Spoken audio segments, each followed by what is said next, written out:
Assalamualaikum semuanya, selamat datang di podcast Ilmina, sebuah podcast yang berisi tentang catatan belajar dan diskusi supaya diri kita bisa hidup lebih kalem dan bertumbuh setiap hari. Di episode kali ini saya akan ngebahas tentang topik stoicisme dan gimana filosofi ini bisa ngebantu kita dalam menghadapi masalah hidup sehari-hari. Nah, spesial guest nih hari ini saya ngajak teman saya ini, jadi ceritanya teman sebangku saya waktu SMA. Kenapa saya ngajak dia? Karena suatu hari saya ngeliat dia kayak posting WA, lupa kayak gimana ujung-ujungnya kita tuh pengen banget punya project bareng yang insya Allah pengennya sih biar bisa ngasih manfaat buat ke teman-teman semua. Namanya Marina Nareswari. Yeay. Halo. Silakan Anda memperkenalkan diri. Oke, halo pendengar podcast Ulfa. Lo nyebutnya pendengar ya? RRI. Ya, oke. Gue Marina Nareswari. Dulu ya satu sekolah sama Ulfa waktu SMA, SMP juga ya kalau nggak salah. Iya SMP, tapi kita nggak kenal SMP. Iya, betul. Terus sekarang gue kerja di bidang oil and gas. Selain itu juga gue masih terus mencari jati diri gue, jadi gue masih suka explore banyak hal baru, termasuk satu hal yang akan dibahas hari ini sama gue dan Ulfa, yaitu tentang stoicisme. Kita berdua masih baru banget tahu tentang hal ini. Mungkin Ulfa lebih lama dari gue, karena gue baru banget tahun kemarin ngeh tentang si stoicisme ini. Nah, karena kita berdua mikir kayak ini kayaknya penting deh buat di-share ke banyak orang gitu, makanya kita mau memulai si project tentang ngebahas si stoicisme ini gitu, ya nggak sih? Yuk. Jadi yang seperti tadi Marina bilang ya, jadi kita berdua ini baru banget belajar, jadi bukan ahlinya. Jujur buku baru satu doang yang dibaca dan itu juga literatur dari Indonesia, Filosofi Terasnya Henry Manampiring. Mungkin dikenal di Twitter newsletter, ya nggak sih? Iya betul. Tapi gue karena bukan pengguna Twitter ya, jadinya gue nggak into. Tapi gara-gara dia aktif di Twitter, gue jadi buka Twitter dan ketika buka dong. iya Lihat tweet gue. dan ketika itu lu muncul Mar, dan kayaknya tuh gue ngerasa ke connect nih, kayaknya lo lagi melakukan sesuatu hal yang kayak lu waktu itu kalau nggak salah update tentang workoutnya Chloe Ting kan.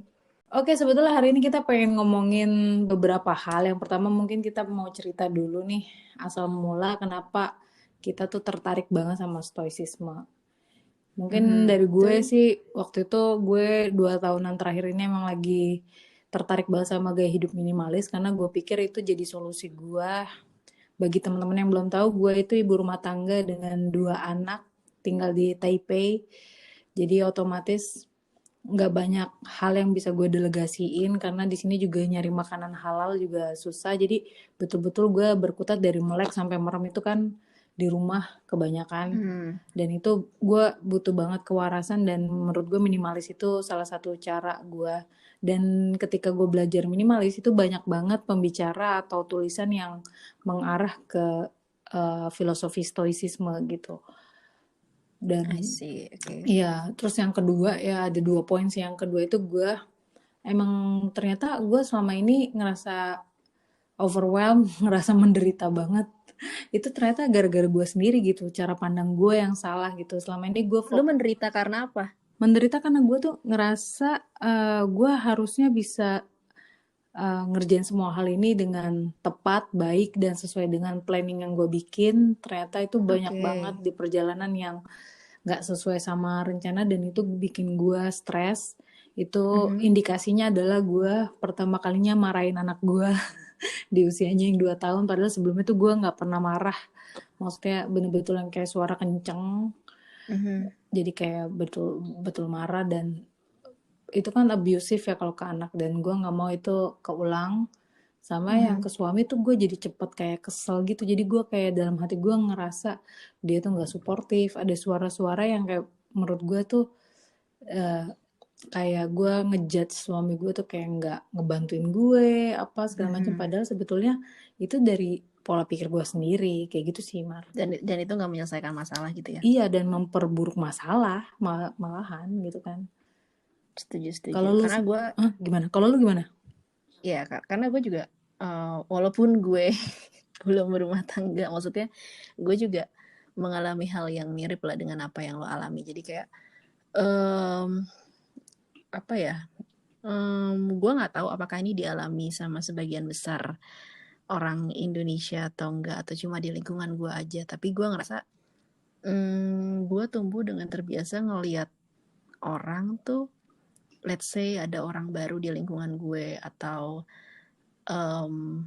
ada orang yang udah gue kenal lama tapi gue tuh ngecap dia kayak ini orangnya begini-begini aja nih, nggak berubah kelakuannya. Jadi ada kayak precondition atau judgment yang gue secara otomatis kasih ke orang gitu, ngerti gak? Iya. Jadi kayak misalkan dulu kalau kita baru kenalan terus lo misalkan anaknya gaul banget gitu, gue mungkin aja pas ngelihat lu terus lu dengan gampangnya bergaul sama orang lain, gue kayak ini anak caper banget, bisa jadi gue mikir kayak gitu. Dan itu apakah itu bikin gue bisa jadi temenan baik sama lu, kan enggak juga gitu. Iya. Jadi apa namanya, gue tuh baru menyadari beberapa tahun terakhir bahwa pemikiran kayak gitu tuh toxic banget, dan gue nggak mau jadi kayak gitu selama-lamanya. Makanya gue mikir kayak gue harus berubah, terutama ketika tahun kemarin itu tahun yang cukup semrawut buat gue. Jadi di akhir tahun kemarin pas gue ngeliat ada satu postingan di sosial media, gue lupa itu gue lihat di mana. Jadi itu ilustrasi seorang cewek gitu, terus di atas kepalanya tuh ada bubble. Di dalam bubble-nya itu ada tulisan things I can control. Jadi kayak emosi gue, judgment gue. Jadi ada listnya gitu, ada hal-hal apa aja sih yang bisa gue kontrol. Terus di luar bubble itu ada tulisan things I cannot control.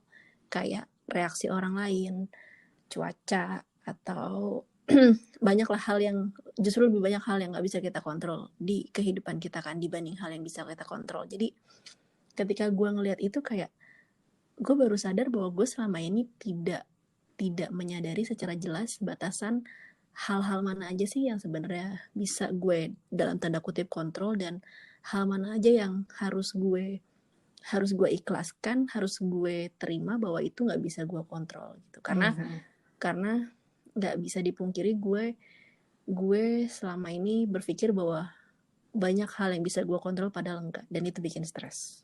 Gitu. Jadi dari situ ketika gue lihat gambar itu menarik, gue posting di WhatsApp status, terus salah satu teman gue komen, dia cuma komen satu kata stoicism, terus gue kayak lu ngomong apaan gitu. Terus dia bilang iya itu yang lu posting tuh stoicism. Terus gue kayak iya stoicism tuh apa, gue nggak tahu gitu. Terus dia kasih linknya, terus gue kayak oh ternyata ini ilmu filsafat, salah satu cabang ilmu filsafat yang yaitu yang gimana caranya kayak yang tadi lo bilang, supaya kita mengendalikan diri dan emosi kita supaya bisa hidup lebih tenang gitu intinya. Iya, karena gue pikir apalagi di era yang menurut gue tuh bising banget sekarang, kan ada media sosial yang lu tuh dengan mudahnya bisa terperangkap. Itu udah kayak segitiga bermuda kalau mau kata gue. Jadi lu bisa dong. Iya, endlessly scrolling, lo kayak jadi kayak kehidupan lo kayak di situ gitu, lo kayak jadi kayak memperdulikan apa kata orang. Dan apalagi mungkin kalau gue posting kayak gini nanti orang kayak gimana ya, lo jadi nggak bisa betul-betul kayak jadi diri lo sendiri. Bahkan lo menganggap sosial media itu sesuatu hal yang lebih penting dari segalanya mungkin akhirnya. Ya kayak gitu-gitu lah. Gimana? Sebenarnya sih kalau buat gue mempedulikan pendapat orang nggak salah gitu, tapi ketika menjadikan itu acuan utama kita dalam melakukan segala sesuatu, itu yang mulai toksik menurut gue. Iya, yang bisa menghasilkan kayak anxiety, cemas banget, berlebihan ketika lo posting, lo lihat lagi, ini yang gue yang like ada berapa kok, orang itu kok yang gue, iya, kayak padahal dia teman gue, kenapa ya, kok dia nggak, jadi kayak, atau enggak mungkin sebaliknya kita bisa gampang banget jadi orang toksik dengan ngelihat postingan orang dan compare ke hidup kita. Terus kayak ngapain sih posting-posting masa kayak gitu, ya lah gue juga bisa kali. Terus mungkin teman kita lagi OOTD, ya lah dia kan duitnya banyak, iyalah bisa posting kayak gitu. Kalau gue juga kayak gitu. Jadi kayak lu jadi kayak Ya pokoknya Nyinyir gitu, ya jadi Bu. lu nyinyir meskipun lu diem ya kan, tapi dalam hati lu tuh ternyata lu akhirnya berisik sendiri dan itu jadi Terus mempengaruhi kehidupan lu. Oh oke. ya, sebetulnya tuh filosofi stoik ini kan kalau di bahasa Indonesia itu filosofi teras. Nah, itu kan Mhm, itu ada latar belakangnya kenapa dinamain mhm, itu. Kira-kira mhm. lo coba deh ceritain ke teman-teman. Oke, dari berbagai sumber yang gue kumpulkan, kadang cuma Konar. beberapa aja. Jadi dari buku filosofi teras, dari website kayak Daily Stoic sama ancient.eu, gue akan cerita sedikit tentang sejarah si stoicisme ini. Jadi ini berawal di abad 3 sebelum Masehi di Athena Yunani, seperti kebanyakan ilmu filsafat lainnya. Nah, ini tuh dicetuskan oleh seorang filsuf bernama Zeno. Sebenarnya dia tadinya pedagang, tapi kemudian terdampar di Athena. Di sana dia mulai mengetahui tentang filsafat, tertarik dengan ilmu filsafat, terus belajar di beberapa filsuf ternama saat itu, dan dia keluar sendiri dengan setelah belajar berguru dengan beberapa filsuf terkenal, dia akhirnya mendirikan sekolah filsafat sendiri. Nah, selama dia ngajar itu, dia selalu ngajar di teras bangunan-bangunan Yunani yang berpilar atau disebut stoa. Murid-muridnya akhirnya disebut kaum stoa karena belajarnya di teras berpilar itu. Nah, sejak saat itu apa namanya, ilmunya disebut stoicisme. Dasar ilmu ini tuh sebenarnya kayak yang tadi gua sama Ulfa udah bahas, adalah ngejalanin hidup sesuai dengan prinsip ilahi atau semesta. Jadi kayak menurut Zeno ini, kalau manusia itu hidup cuma mengejar kesenangan, itu nggak ada bedanya sama hewan. Hewan pun mengejar kesenangan karena mereka dikendalikan oleh insting. Misalkan hewan lapar, ya mereka akan cari mangsa untuk dimakan gitu. Atau hewan libidonya lagi tinggi, ya you know what they're going to do gitu. Sedangkan manusia itu nggak nggak nggak seperti itu. Kita diberikan kemampuan untuk berpikir rasional, untuk ngejalanin hidup dengan wajar. Jadi apa namanya, manusia itu ada satu kelebihan. Ya pasti di berbagai agama juga dibahas lah perbedaan kita sama hewan gitu. Jadi di sini tuh si stoicisme itu mengajarkan gimana cara kita mempergunakan kelebihan kita itu untuk hidup sesuai dengan prinsip semesta. Selain Zeno juga ada beberapa tokoh besar yang berperan dalam pengembangan ilmu stoicisme ini. Yang paling banyak dibahas selama gue baca sejarahnya itu ada Epictetus. Dia itu seorang budak yang akhirnya menjadi filsuf.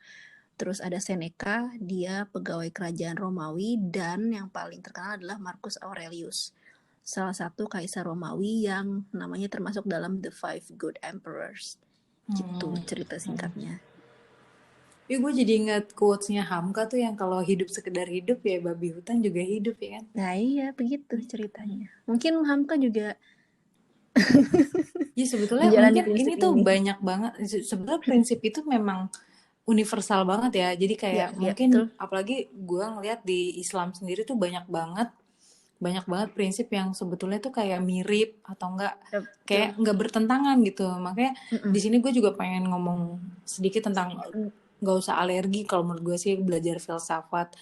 Uh, karena filsafat itu nggak menjadikan lu langsung tiba-tiba nggak beriman sama Tuhan atau misalkan banyak orang bilang jangan belajar filsafat ntar lo jadi ateis. Padahal sebetulnya filsafat ini mengajak kita untuk berpikir secara rasional kayak gitu menurut gue. Iya nggak Mar? Dan berpikir kritis sih menurut gue, Iya karena iya. bisa jadi yang diajarkan ke lu, maksudnya kalau kalau buat gue sih mungkin karena gue sama lu backgroundnya science kan, jadi sebenarnya kita kita mesti kayak mengevaluasi ulang apakah yang diajarkan ke kita itu kayak bener-bener bisa diabsorb semuanya, atau ternyata nggak bisa semuanya, cuma bisa sebagian doang, atau nggak sama sekali gitu. Jadi um, susahnya bukan susahnya sih, uh, kalau mengenai agama tuh banyak orang yang kayak oh ini diajarin kayak gini pasti benar gitu. Sebenarnya nggak apa-apa sih kalau lu mau langsung percaya kayak gitu, tapi bukan berarti ketika lu nganggap yang diajarin ke lu bener, yang lain tuh salah gitu. Nah, iya ya. Jadi kita belajar dari banyak sudut pandang. Itu maksudnya bukan gitu Hmm, sih. Kita ngelihat bahwa di dunia ini tuh ada berbagai macam sudut pandang karena tiap orang itu unik ya nggak? ya Latar betul, belakang orang itu beda-beda. betul. Nah, kayak gitu sih. Dan menurut gue sih sebetulnya nih kita belajar stoicisme ini ya, stoik ini, Mhm. supaya kita tuh hidupnya bisa lebih kayak kayak bijak, kalem, karena Hmm, bebas gitu hmm, dari emosi negatif gitu. Kita nggak cepet baperan, kita yep, nggak cepet jealous, hasad, yep, curiga, marah-marah. yep, Karena fokus kita tuh betul-betul ke yang apa yang kita bisa kontrol gitu. ya betul. Prioritas hidup kita tuh apa, abis itu ya udah gue do the best for my life kayak gitu. Jadi kita I nggak do the best. kayak kayak kita hidup di dunia ini aja, kita kan ujuk-ujuk lahir gitu kan, bukan kita yang request gitu kan bisa lahir Mhm, di dunia itu kan nggak bisa kita kontrol gitu ya. mhm, Betul-betul yang kita bisa lakuin ya bekerja, atau hidup sesuai dengan apa yang udah ditetapkan, nggak melenceng dari mhm, apa yang memang sudah ditetapkan gitu kan. mhm, betul. Orientasi hidup kita juga memang menebar manfaat. Kalau misalkan kalau kata Donald Robertson itu ada buku tentang stoik gitu dan seni hidup bahagia, ada istilah namanya arete. Jadi arete itu adalah menjalankan sifat atau esensi dasar kita sebaik mungkin. Kalau di bukunya Fitrah Based Education, Hari Santosa itu ada yang namanya fitrah. Jadi lu tuh hidup sesuai sama fitrah lu. Kalau misalkan ada kuda, ada hewan kuda nih dia kuat, larinya kencang, berarti dia tuh Mhm, udah hidup sesuai peruntukannya dia tuh alat transportasi yang memang seperti itu gitu. mhm. Kalau lu ngeliatnya gimana nih? Poin utama si stoik ini. Poin utamanya yang tadi, gue sempat bahas juga, yang gambar yang menurut gue itu menggambarkan, hal yang masih harus gue pelajari di hidup gue adalah mengenali hal-hal apa aja yang bisa gue dalam tanda kutip lagi kontrol, atau hal mana aja yang memang ketika terjadi di hidup gue itu harus gue terima gitu, dan gue harus belajar hidup dengan kenyataan itu gitu. Hmm. Jadi uh, buat gue belajar mengenali batasan itu sangat penting gitu, karena dari situ gue juga belajar untuk melepaskan keinginan gue untuk mengontrol hal-hal lain yang lebih besar, yang which is itu melepaskan sebagian besar beban dan stres yang gue rasakan selama ini gitu. Itu sih yang buat gue paling penting. Gue abis dari purpose nih ya, itu banyak banget. Dan di dua buku ini ada tema yang the power of letting go gitu ya. Jadi Mhm. kayak melepaskan apa yang emang benar-benar kayak membebani dan nggak bisa lo kontrol. Betul, betul, betul. Bahkan di header Twitter gue ya, gue Hmm. tuh ganti, um, I no longer force things, whatever flows flows. Hmm. Karena memang gue sedang mencoba seperti itu, dan itu nggak segampang kalimat itu. Iya, Karena masih banyak kayak gue masih banyak, ternyata gue masih banyak mengattachkan emosi gue ke hal-hal yang gue inginkan, atau ke materi orang lain, ya, seseorang. ya Mungkin gitu. banyak quotes ya, bahagia itu sederhana, tapi ternyata hidup sederhana itu nggak gampang, nggak simple. Betul, betul. Sesimpel gini, lu punya duit misalnya 1 juta, lu ada makanan Hmm. 100 ribu, lu pasti dengan gampang lu bisa beli makanan itu. Mhm. Tapi lu juga sebetulnya bisa menggunakan uang itu dengan nilai yang mungkin secara materi itu bisa bernilai berlipat ganda. Misalkan lu kasih ke orang yang betul-betul Mhm. membutuhkan. Jadi hidup simple itu ternyata nggak gampang gitu dan nggak semua orang tuh mau hidupnya simple. Betul, Karena betul. ya Karena ya, iya iya karena yang kayak lo bilang tadi gitu. Di dunia ini kita gampang ke distraksi dan ternyata kita jadi kayak mengejar kebahagiaan melalui kesenangan gitu.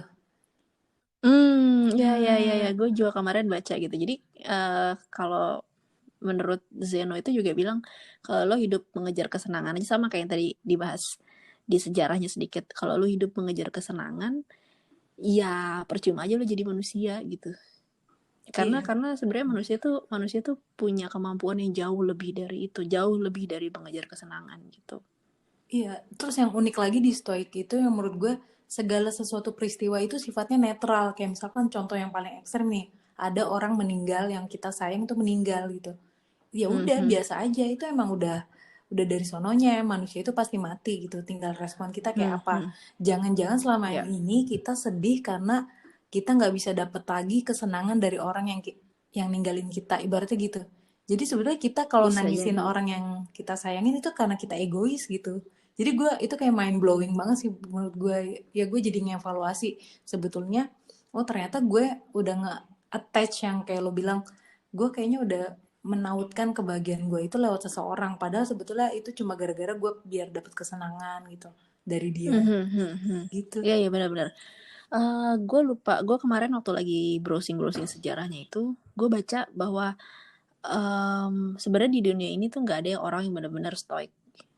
Which is gue setuju sih, karena ya sedikit atau banyak kita pasti menautkan kebahagiaan kita adalah yang ke faktor eksternal. Walaupun kayak kalau buat gue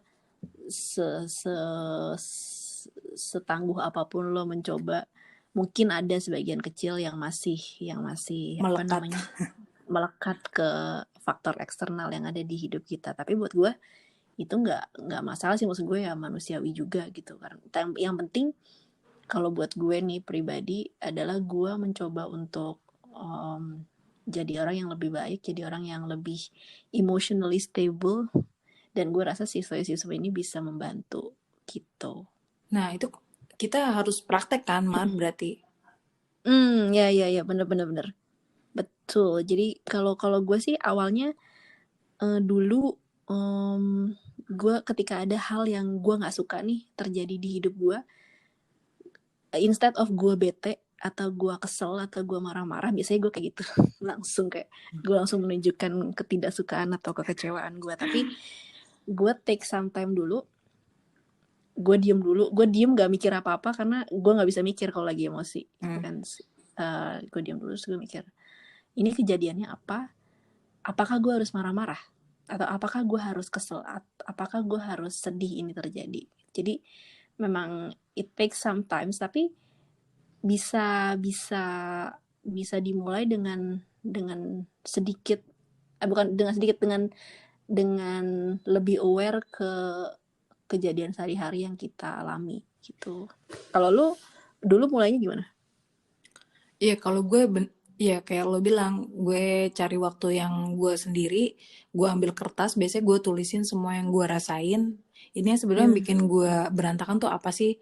Yang bikin gue ngerasa, gue kan ketika waktu itu gue ngerasa menderita itu, gue kan kayak ngerasa fail jadi istri, gue ngerasa fail jadi ibu karena gue nggak bisa ngejalanin job desk gue dengan baik. Gue waktu itu ngerasanya karena berantakan gitu. Jadi kayak mungkin rumah masih berantakan, padahal gue pengennya hidup ideal, rumah kayak di majalah gitu kan, rapi sebelum tidur, kalau bisa nggak usah ada cucian piring, karena cucian piring ada di sink itu sampai pagi lu bangun tidur harus masak, itu bikin lu pengen ngamuk menurut gue. Iya, Ya mengerti. ya kayak gitu. Jadi gue tulis, oh ternyata gue ngurutin prioritas gue tuh apa. Dan kayaknya kita kayaknya harus mulai itu deh, latihan deh Mar, bikin Bener. apa sih, kayak chart atau diagram emosi yang kita udah lewatin beberapa hari ini. Ya, mungkin juga kalau buat teman-teman yang berpikir apa sih resolusi tahun baru adalah tahun ini akan menjadi tahun yang lebih baik, dan ternyata 2020 penuh dengan kejutan dan mungkin buat beberapa orang penuh dengan emotional roller coaster. Mungkin ini bisa jadi saat yang tepat buat lu sama gue dan teman-teman yang dengerin juga untuk kayak gue mau coba nih gitu. Kalau apa namanya, kalau emang kalian tertarik untuk coba, nggak butuh banyak apa ya, nggak butuh Sumber daya. banyak sumber daya ya. Jadi kalau buat gue sih waktu itu ya itu, jadi kayak waktu itu pas banget pas gue lagi emosi sih memang. Tapi kalau buat teman-teman kayak hari ini kalem-kalem aja, nggak ada apa-apa, mungkin bisa dievaluasi kayak seminggu ke belakang atau sebulan ke belakang. Ada nggak sih kejadian yang bikin kalian tuh bikin emosional gitu, either marah atau either sedih atau kesel atau Depresi. kecewa atau depresi gitu. Apa namanya, mungkin bisa di rewind kejadiannya, terus Kalau males nulis ya nggak harus ditulis juga, karena gue bukan tipikal orang yang rajin nulis juga, tapi ini butuh beberapa saat untuk duduk dan merenung, rewind kejadian itu, dan apa sih mengenali, oke ini kejadiannya apa, oke ini kejadian, ini fakta, ini terjadi gitu. Reaksi kalian waktu itu apa? Yang kalau nggak salah lo akan posting diagram ya nanti. Iya, gue ada Diagram posting emosi. diagram emosi, dan ternyata supaya kita nggak jadiin satu, gue lagi stres nih, stresnya tuh kenapa gitu, lo lagi stresnya tuh gara-gara apa, itu nanti gue akan kasih linknya. Ya jadi rewind satu kejadian itu, ingat faktanya apa yang terjadi, apa misalkan handphone hilang gitu, terus marah, sedih, kesel, campur aduk gitu. Kejadian faktanya adalah handphone hilang, itu fakta kan. Terus abis itu apa yang kalian rasakan? Misalkan kalian ngerasa panik atau kalian ngerasa marah gitu. Nah nanti di wheel-nya itu nanti akan ada, misalkan marah lah, mad, terus nanti ada angry. Nah angry-nya tuh kenapa gitu? Apakah angry karena itu handphone baru beli, atau jadi kayak ngerasa kehilangan barang yang berharga banget, atau angry karena Ada file penting, atau angry karena kalian ngerasa orang ngejahatin kalian, bisa jadi kan gitu. iya. Nah terus dari situ dievaluasi lagi gitu, apakah saat itu gue perlu seemosi itu gitu. Dan setelah 3 pertanyaan itu dijawab, mungkin kedepannya akan berpikir apa yang bisa gue lakukan supaya, ya orang nggak mau sih pasti handphone hilang lagi gitu, cuman misalkan kejadian serupa terjadi, apa yang bisa gue lakukan supaya gue nggak seterpuruk itu lagi gitu. Ya Jadi mungkin kayak kalau contohnya mungkin kayak gue takut temen gue gak bisa kontak gue, berarti lo mulai buka lewat laptop, lo langsung kontakin teman-teman lo, atau nggak misalnya mungkin kayak lu berarti stres harus nyari duit lagi kan buat gantiin tuh handphone, berarti ya lo mulai move on gitu, mulai take action gitu sekecil apapun gitu ya. ya jadi kayak misalkan nih kalian marah karena datanya banyak yang hilang gitu. Nah berarti precautionnya untuk yang kedepannya, kalian bisa ngerencanain, oke mulai sekarang gue harus backup data-data gue begitu gue dapat handphone baru. Atau misalkan kalian marahnya karena itu barang mahal banget, let's say 20 plus something million rupiah gitu handphonenya. Ya ada banyak sih kalau itu, either nggak beli handphone semahal itu lagi, atau penyimpanannya lebih baik atau apa. Jadi dipikirin cara-cara yang bisa bikin kalian bisa lebih ngontrol emosi ke depannya. Gitu. Kayak sebetulnya ini banyak banget ya yang pengen kita explore ya Maria tentang si stoik ini. Cuma mungkin untuk episode pertama ini, karena emang tujuannya juga cuma sebetulnya buat intro doang, kita mungkin cukup bahas sampai di sini dulu. Jadi gue harap sih teman-teman bisa praktekin, karena kita juga nggak sabar buat coba praktekin. Apakah nanti akan ada yang berubah dalam hidup kita nggak tahu. Yang penting ya balik lagi kita fokus ke apa yang kita bisa lakuin. Ya itu dia episode keempat tentang stoicisme, dan semoga bisa berlanjut. Kalau misalkan kalian suka pembahasan ini, silakan ya like, juga kasih tahu ke teman-teman kalian. Kalian juga suka diskusi ini, bisa juga tulis komennya di bawah atau saran. Jangan lupa juga buat subscribe channel ini, buat ngedukung kali aja ya kan, kita bisa bikin channel beneran berdua nih kalau misalkan banyak yang suka tentang stoik nih. Oke. Gue harap minggu depan kita ketemu lagi. Sampai ketemu di podcast berikutnya ya. Assalamualaikum warahmatullahi wabarakatuh.